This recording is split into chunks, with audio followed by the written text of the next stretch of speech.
మరోవైపు తెలంగాణ భవన్ దగ్గర ఉద్రిక్తత నెలకొంది. మినిస్టర్ క్వార్టర్స్ ముట్టడికి టీఆర్ఎస్ఎస్వి విద్యార్థి విభాగం నేతలు సిద్ధం కావడంతో వారిని పోలీసులు అక్కడే అడ్డుకున్నారు. కార్యకర్తలు బయటకు రాకుండా పోలీసులు గేటు ముందే అడ్డుకున్నారు. దీంతో కార్యకర్తలకు పోలీసులకు మధ్య వాగ్వాదం జరిగింది. నేతలెవరూ బయటకు రాకుండా పోలీసులు భారీగా మోహరించారు.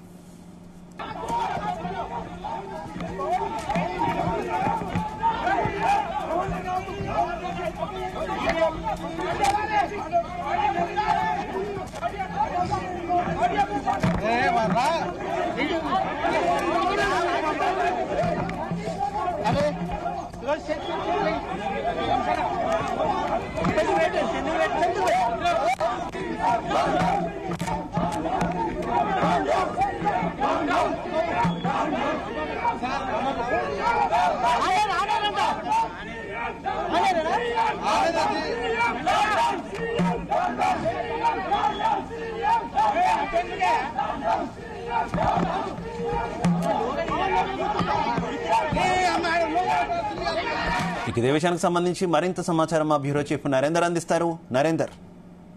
రైట్ శివ, మనకు 3 రోజుల క్రితం పాడి కౌశిక్ రెడ్డి ఏదైతే గాజులు చీర చూపించిన నేపథ్యంలో పెద్ద ఎత్తున దుమారం లేగింది. దాని తర్వాత మనం చూసాం అరికపూడి గాంధీ కూడా ఆయన ఇంటికి వెళ్లి పెద్ద గలాట చేయడం, పెద్ద ఎత్తున గొడవ దారి చేసిన నేపథ్యంలో దాని తర్వాత ఇది కూడా 2-3 రోజుల పాటు హడావుడి తర్వాత కొత్త సద్దుమరిగింది. అయితే నిన్న దీనికి కౌంటర్ గా కాంగ్రెస్ పార్టీకి సంబంధించినటువంటి పలువురు సీనియర్ లీడర్లు కానీ అదేవిధంగా మంత్రులు కూడా రియాక్ట్ అయ్యారు.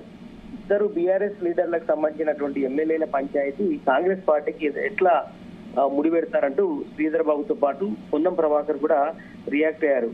ఆయన స్వయంగా పిఎస్సి చైర్మన్ గా నేను ప్రతిపక్ష లీడర్ను అని అరికపూడి గాంధీ చెప్తుంటే, అదేవిధంగా పాడి కౌశిక్ రెడ్డి ఆయన ఎమ్మెల్యే ఇద్దరు ఒకే పార్టీ నుంచి గెలిచినటువంటి వ్యక్తులు వాళ్ళు కొట్టుకుంటే కాంగ్రెస్ పార్టీకి ఏం సంబంధం అంటూ కూడా మాట్లాడారు. అంతేకాకుండా ఇది బీఆర్ఎస్ పార్టీ కేటీఆర్ గాని కేసీఆర్ గాని ఇదంతా నాటిస్తున్న నాటకం లాంటి అని ఇట్లా వివిధ రూపాల్లో ఇష్టానుసారంగా మాట్లాడినటువంటి సందర్భాన్ని మనం చూసాం. అయితే దీనికి రియాక్ట్ అయినటువంటి బీఆర్ఎస్ వి సంబంధించినటువంటి పలువురు గెల్లు శ్రీనివాస్ యాదవ్ నేతృత్వంలో పలువురు యువకులు బీఆర్ఎస్ సంబంధించినటువంటి వాళ్ళు ఈరోజు పిలుపునివ్వడం జరిగింది.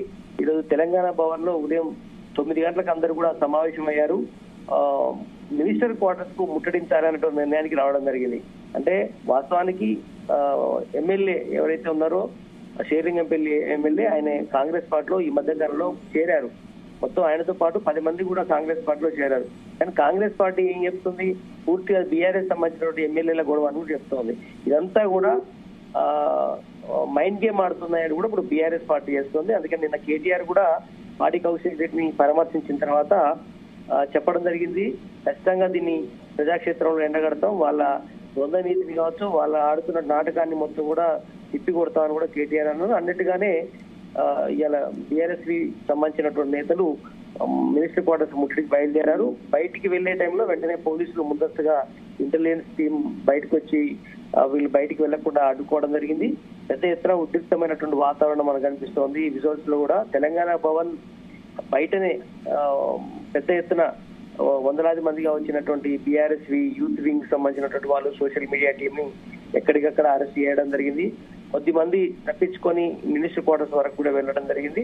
బట్ ఏదైనా కూడా పొన్నం ప్రభాకర్ వ్యాఖ్యలు కావచ్చు, శ్రీధర్ బాబు వ్యాఖ్యలు కావచ్చు, వీటిని ఖచ్చితంగా ఎక్కడికక్కడ అడ్డుకుంటామని కూడా చెప్పడం జరుగుతుంది. చూడాలి, ఇది ఇప్పటికీ 4 రోజులు అవుతోంది. హైదరాబాద్ కేంద్రంగా ఇద్దరు ఎమ్మెల్యేలకు సంబంధించినటువంటి మాటల యుద్ధం పెద్ద ఎత్తున ఘర్షణకు దారి తీసింది. లా అండ్ ఆర్డర్ అదుపు తప్పేదాకా వెళ్ళింది.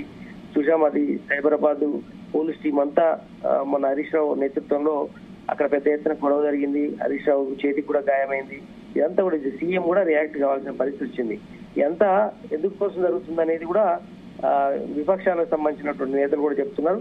చూడాలి, ఇప్పుడు బీఆర్ఎస్ సంబంధించినటువంటి విద్యార్థి నేతలు కావచ్చు, మొత్తం వింగ్ సంబంధించిన మినిస్టర్ క్వార్టర్స్ లో వెళ్ళింది, అరెస్టులు అయితే జరిగాయి.